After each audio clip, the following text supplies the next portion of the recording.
ইতিহাসে আমরা মধ্যযুগ পড়েছিলাম, মনে পড়ে মধ্যযুগ?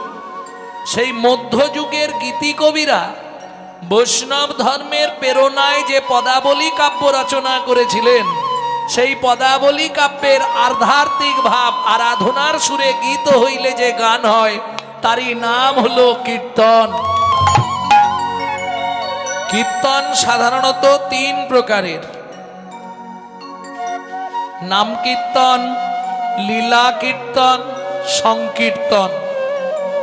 কালকে হয়েছে নাম কীর্তন, আজকে সকালবেলা আমি যখন আসছিলাম তখন হলো সংকীর্তন, আর রাতে হচ্ছে লীলা কীর্তন।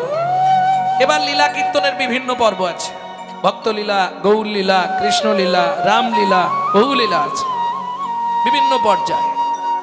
ভক্তমণ্ডলী, ভক্তিমতী মায়েরা, এটা বুঝে নিতে হবে। তাহলে কীর্তন কি বোঝা গেল তো? এইবার চলুন তাহলে এবার জেনে নিই হরিনামটা কি। আস্তে, সবসময় শোনেন, একজন ব্যক্তি শুধু আমাকে বলুন যে আপনি তো এতদিন হরিনাম শুনছেন, হরিনাম শুনে আপনি কি বুঝেছেন? হরিনামটা কি? কার নাম? বাবার নাম, না মায়ের নাম, না ভগবানের নাম, না ঠাকুরের নাম? কি খাবার জিনিস, না মাখবার জিনিস, না পেতে শোবার জিনিস? কি হরিনামটা কি?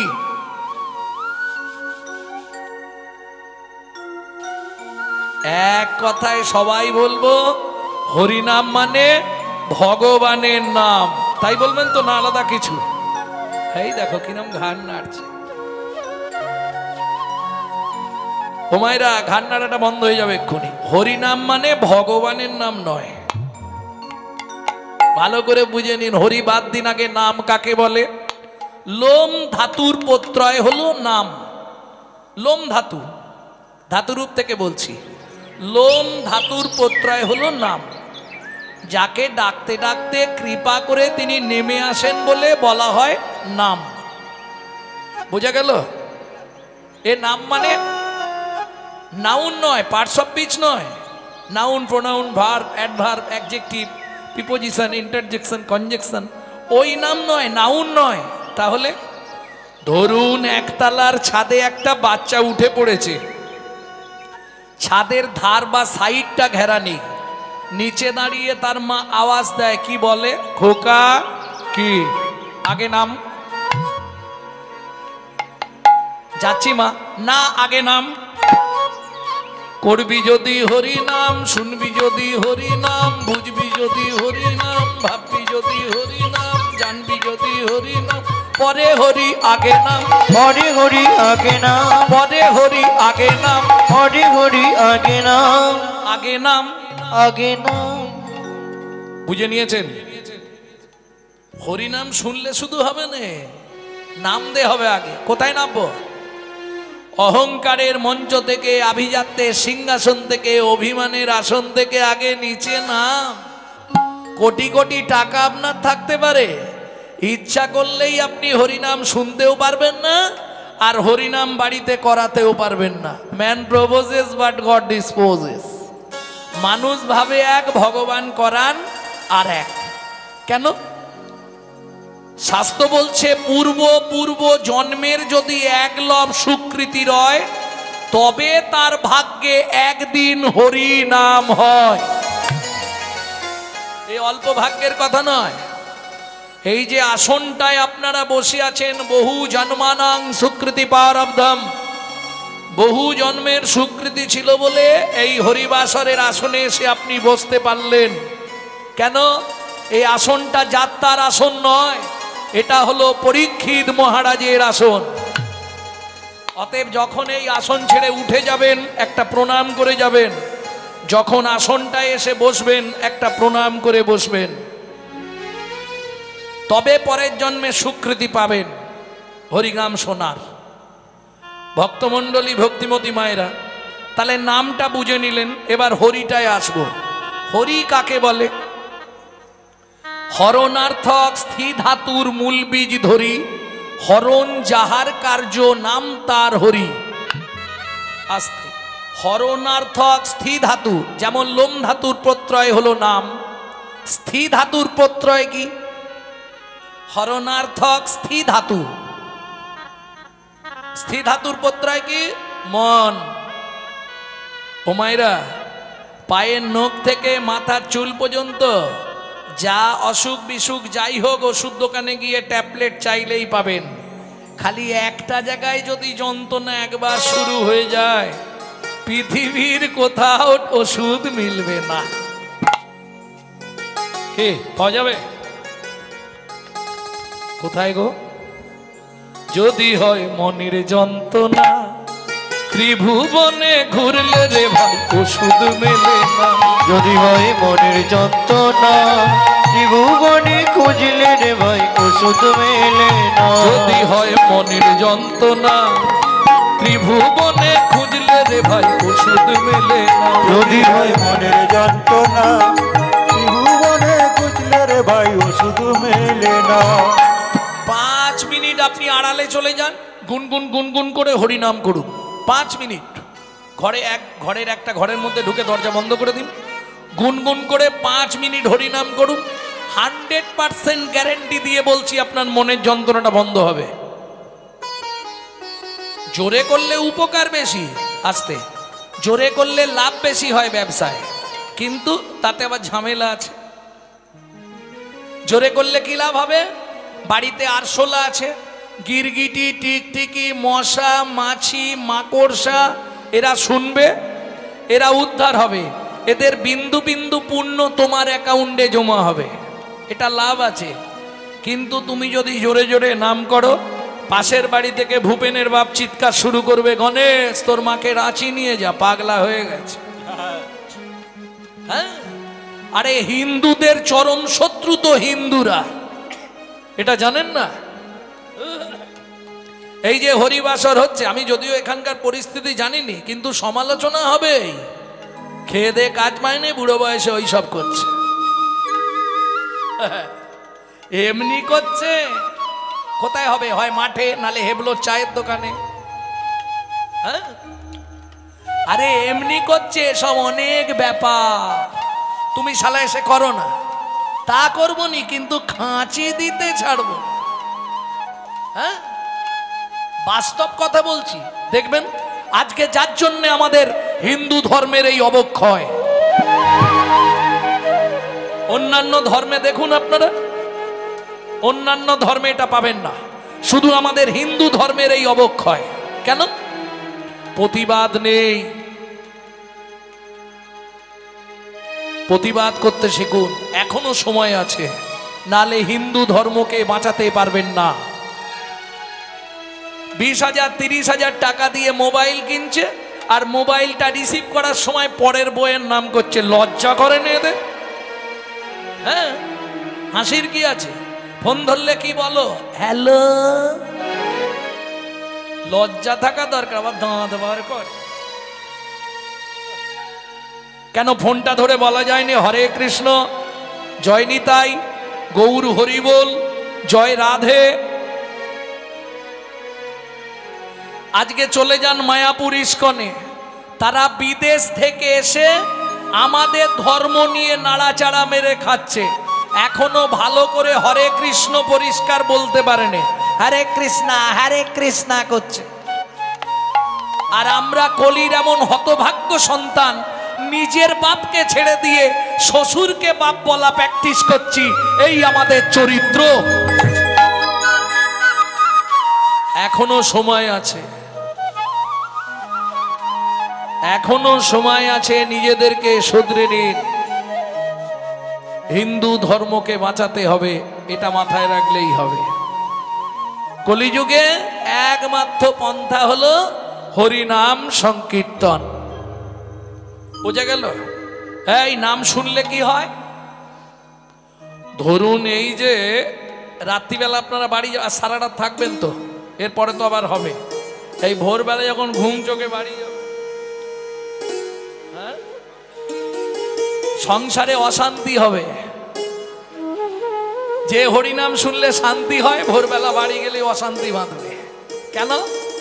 কথা বলবে কোথায় গেছলে? হরিনাম শুনতে। হরিনাম শুনতে চেলা কাট দেখেছ? তোমার হরি আমার সংসার চালাবে? একদম ডাঁটের মাথায় দাঁড়িয়ে বলবেন কোথায় গেছলে? হরি নামে কি শুনলে হরি নামে কি জানলে হরি নামে কি বুঝলে হরি নামে কি শিখলে হরি নামে কি ভাবলে। হরি নামে। তবে হাতের কাছে দাঁড়িয়ে বলবেন না, একটু দূর থেকে বলবেন। উত্তর ঠিক আছে। কোথায় গেছলে হরি নামে কি শুনলে হরি নামে কি জানলে হরি নামে কি বুঝলে হরি নামে কি শিখলে। হরি নামে হরি নামে হরি নামে হরি নামে হরি নামে হরি নামে হরি নামে। হরি নামে হরি নামে ডাকার মতো ডাকতে পারো হরি নামে হরি নামে টাকার মতো ডাকতে বলো হরি কি আর হরি বল। টাকার মতো ডাকতে পারো হরি কি আর থাকতে পারে টাকার মতো ডাকতে পারো হরি নামে হরি হরি নামে নামে হরি নামে। আর একটা বলি হরি নামে কি হয়। হরি নামে তম যায় নামে তম যায় নামে তম যায় নামে তম হরি যায়। নামে তম যায় নামে তম যায় নামে তম যায় নামে তম যায়। কি হলো মাস্টারমশাই উঠছে কেন? নামে তম যায় নামে তম যায় নামে তম যায় নামে তম হরি যায়। নামে তম যায় নামে তম যায় নামে তম যায় নামে তম যায়। এই ভালো করে বুঝে নাও, হরি নামে তম যায়। তম মানে অন্ধকার, অন্ধকার মানে পাপ। কেমন? কেহ বলে নাম শুনিলে হয় রে পাপ ক্ষয়। কেউ বলে নাম শুনিলে হয় রে পাপ ক্ষয়। কেহ বলে নাম শুনিলে থাকে না জমের ভয়। কেহ বলে নাম শুনিলে থাকে না জমের ভয়। হরি নামের বহু অর্থ দুই মোক্ষ মানি। হরি নামের দুই অর্থ দুই মোক্ষ মানে। এই শোনো, এই যে আজকে হরিনাম শুনছো, এর বহু অর্থ দুই মোক্ষ মানি। কি হবে? সংসারের সর্বমঙ্গল হরে ইহাই মোরা জানি। ওগো ইহাই মোরা জানি। কিন্তু ওই অর্থটা বলিনি। হরি নামে তম যায় নামে তম যায় নামে তম যায় নামে তম যায় নামে তো মজায়। তম মানে অন্ধকার, অন্ধকার মানে পাপ চলে যায়। আর একটা বললাম নামে তম যায়। এই যে বৃদ্ধ বাবারা বসে আছে, এদের কি আর বয়স আছে এই রাত দুপুরে এসে হরিনাম শুনবে? দেখবেন কমিটির যারা বয়স্ক লোকেরা আছে, অনুষ্ঠান মিটে গেলেই বলে ধুস, এ যেন আর পাচ্ছি নি রে বাবা। এই আগামীবার থেকে আমাকে আর ডাকবি না, আমি এসব পারবো না, তোরা তোদের করে নিবি। ঠিক দেখবেন অনুষ্ঠানের অনুষ্ঠানের ঠিক 1 মাস আগে সেই দেখবেন সবার কাছে ছুটছে, কিরে কবে কি হবে। কেন? নামে তো মজায়। ওরে মজলো আমার মন ভ্রমরা, কৃষ্ণ পদ ওই কমলে। ওরে মজল আমার মন ভ্রমরা, কৃষ্ণ পদ ওই কমলে। মজলো আমার মন ভ্রমরা, কৃষ্ণ পদ ওই কমলে। মজল আমার মন ভরা, কৃষ্ণ পদ ওই কমলে। হরি নামে মজলে রে মন, অনায়াসে পাবে তুমি শ্রী গোবিন্দ চরণ। হরি নামে মজলে রে মন, অনায়াসে পাবে গোবিন্দ চরণ। ওরে ধরে না হরি নামকে যত, ওরে ধরে না হরি নামকে যত, ধরে না হরি নামকে যত, সর্বদোষ মঙ্গলে।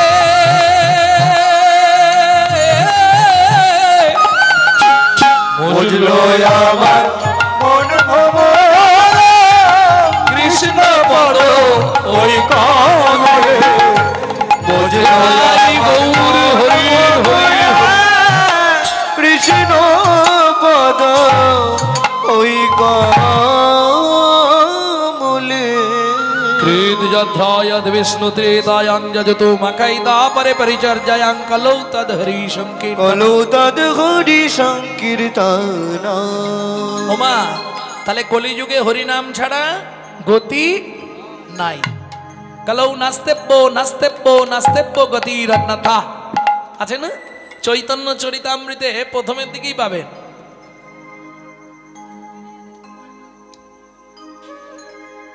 একদম প্রথমের দিকেই আছে হরের নাম হরের নাম হরের নামাইব কেবলম কলৌ নাস্তেব্য নাস্তেব্য নাস্তেব্য গতিরন্যথা। গতি নাই গতি নাই গতি নাই। বলি এখনকার দিনে স্কুল কলেজ হয়েছে, তখন তো এগুলো ছিল না মা। এই ছেলেরা সব গ্রামের মধ্যে মাঠের ধারে গাছ থাকতো, ওই গাছের তলায় গুরু মহাশয়রা পড়াতেন, যেটাকে বলা হয় পাঠশালা।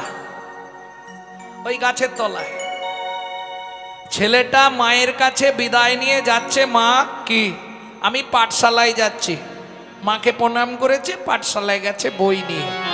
এই যেতে যেতে হঠাৎ দেখতে পেল একটা বাড়ি, মাটির বাড়ি, বাড়ির দালানে এক বুড়ো বসে বসে শ্রীমদ্ ভাগবত পড়ছে। ও দাদু কি পড়ছো? এটা ভাগবত। বাহ, কি কি চিন্তা করছো খোকারে? ভাগবতের এই কথাটা পড়ে স্তম্ভিত হয়ে গেছি। কি পড়লে দাদু? অসার কলু সংসার সার হরি পদাম্বুজম। মায়েরা কথাটা খুব জ্ঞান মন দিয়ে শুনবেন। অসার কলু সংসার সার হরি পদাম্বুজম। আস্তে, অসার মানে যার সার নেই, কলু সংসার, সংসারকে কলু বলা হচ্ছে। কলু মানে বোঝেন তো, কলুর ঘানি। এখন যেমন মেশিনে চিপে চিপে সর্ষের তেল নারকেল তেল বের করা হয়, আগে কলুর ঘানি ছিল, বলদ দিয়ে ঘুরি ঘুরিয়ে চিপে চিপে তেল বার করতো, তাই তো বাবা? এই সংসারটাও তাই। দেখবে তোমাকে চিপে চিপে তোমার শরীরের সব তেল বার করে নিয়ে তারপর তোমাকে ছিমড়ের মতো সাইড করে দেবে। হ্যাঁ, নিজের দিকে তাকাও আর ভাবো, যখন বাপের বাড়ি থেকে এসেছিলাম কেমন ছিলাম আর এখন কেমন আছি। তুই যারে আপন ভাবলি রে মন, তুই যারে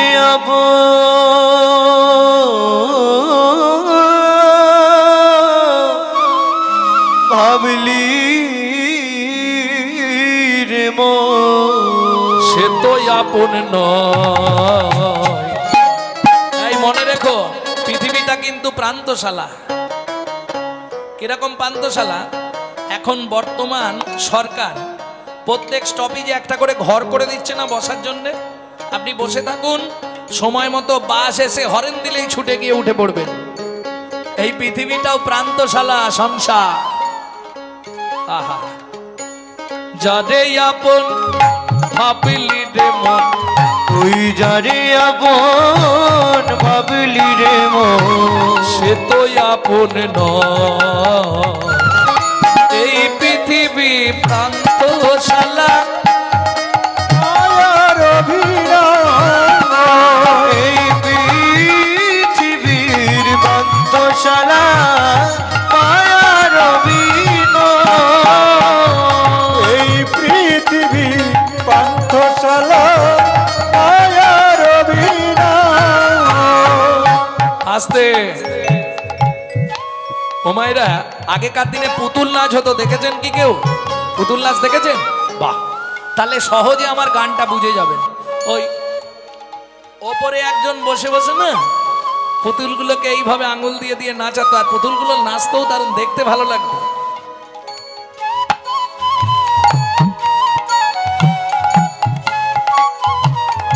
হ্যাঁ, হাসবে পরে। সত্যি কথা বলবে, যে পুতুলের অভিনয় শেষ হয়ে যেত তাকে কি করত? যার অভিনয় শেষ হতো তাকে কি করত?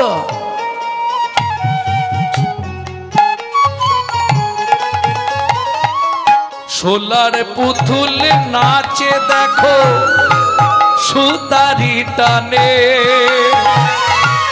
মানুষ তেমনি বাধা সৃষ্টির সোপানে। সোলার পুতুল নাচে দেখো সুতারি টানে, মানুষ তেমনি বাধা সৃষ্টির প্রাণে। যখন হবে শেষ যার পরিবেশ, যখন হবে সে যার অধিবে, তারে তখন টেনে লয়।